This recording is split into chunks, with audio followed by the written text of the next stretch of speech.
Amerika imperiyasining qulashi. Amerikaning qudrat cho'qqisi 1980-2003 yillar Rossiyadagi raketa bazasida portlash yuz berdi. AQSh 12 kunlik urushda o'zi xohlagan narsaga erisha olmadi. Xomanay. Assalomu alaykum, Reformuz kanalining obunachilari va internet foydalanuvchilari. Biz boshladik. Amerika imperiyasining qulashi. Amerikaning qudrat cho'qqisi 1980-2003 yillar. Bu davrda Sovet ittifoqi quladi va AQSh dunyoning yagona siyosiy va iqtisodiy hukmron kuchiga aylandi. Mutaxassislar o'sha paytda ham ikki asosiy sabab tufayli AQShning zaiflashi haqida ogohlantirgan edi.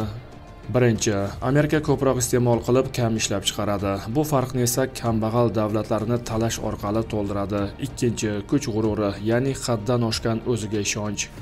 Bu bir payt kelib dunyo xalqlarining g'azabini qo'zg'atadi. O'sha davrdagi AQSh qulashi haqidagi bashoratlar asosli bo'lsa-da, ayrimlar shoshilinch xulosa chiqargan edi. Tarixiy o'zgarishlar esa bunday tez yuz bermaydi. So'nggi 25 yilda AQSh qudratini yemirgan omillar. Birinchi, Afg'oniston va Iroq bosqinlari. Bu urushlar AQShni iqtisodiy va harbiy jihatdan holdan toydirdi.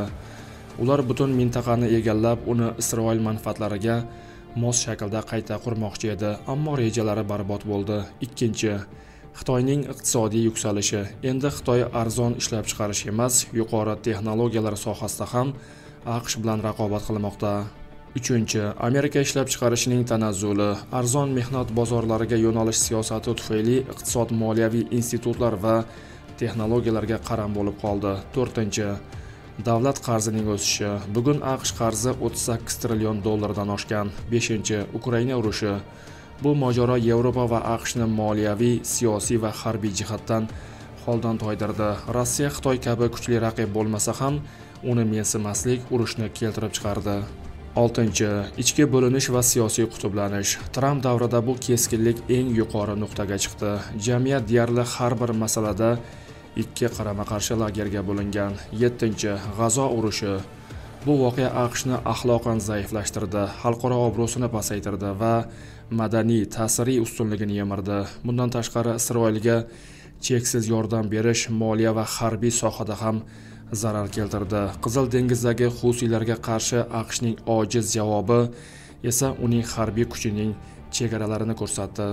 8. Trampning beqaror siyosati. U Amerikani qutqaraman deb o'ylagan, ammo aksincha mavhum sanksiyalar va sarmoyadorlarga qarshi siyosat orqali dollar tizimini xavf ostiga qo'ydi. Bu esa Xitoy va Rossiya kabi davlatlarni dollar tizimidan chiqish zarurligiga ishontirdi. Sanksiyalar haddan oshgani uchun ularning ta'siri yo'qoldi. Endi sanksiyaga uchragan davlatlar o'zaro savdo qilmoqda. Eng ko'p zarar esa Amerika kompaniyalariga tegmoqda. Trampning muhojirlarga va ilmiy iste'dodlarga qarshi siyosati esa Amerikani ilm-fan sohasida kuchsizlantirdi. Shuningdek, uning Venesuela, Kolumbiya va boshqa mamlakatlarda yangi urushlar boshlash urinishlari, ittifoqchilarini haqorat qilishi ham AQShni yakkalikka olib keldi. Natijada bugun dunyoda yangi iqtisodiy kuchlar o'sib chiqmoqda. Dollar endi yagona savdo vositasi emas. Ko'plab mamlakatlar alternativ tizimlar izlamoqda. Amerikaning madaniy hukmronligi ham yemirilmoqda. Masalan, Coca-Cola, McDonald's kabi brendlarni boykot qilish harakati global miqyosda kuchaygan.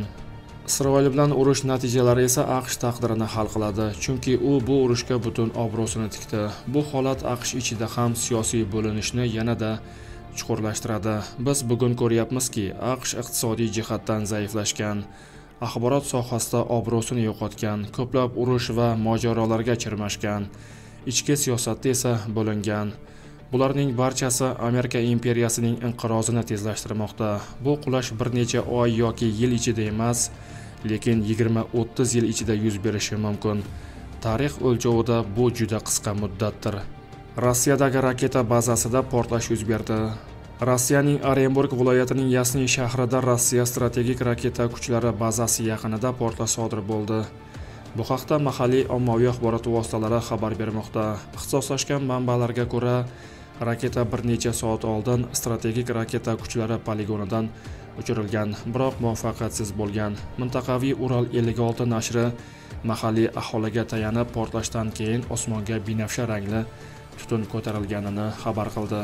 Ommaviy axborot vositalarining yozishicha, hodisaga raketa uchilmagani sabab bo'lgan, go'yoki havoda parchalanib ketgan. Rasmiylar hodisaga rasman izoh bermadi. Viloyat hukumati aholiga hech qanday xavf yo'qligini va evakuatsiya rejalashtirilmaganini ma'lum qildi deya xabar beradi Ural-56. AQSh 12 kunlik urushda o'zi xohlagan narsaga erisha olmadi. Xomanai. Qo'shma Shtatlar eng so'nggi va eng ilg'or qurollardan foydalanganiga qaramasdan Eronga qarshi 12 kunlik urushda muvaffaqiyatga erisha olmadi. Bu haqda Eron oliy rahbari Oyatulloh Ali Xomanai telemurojaatida ma'lum qildi.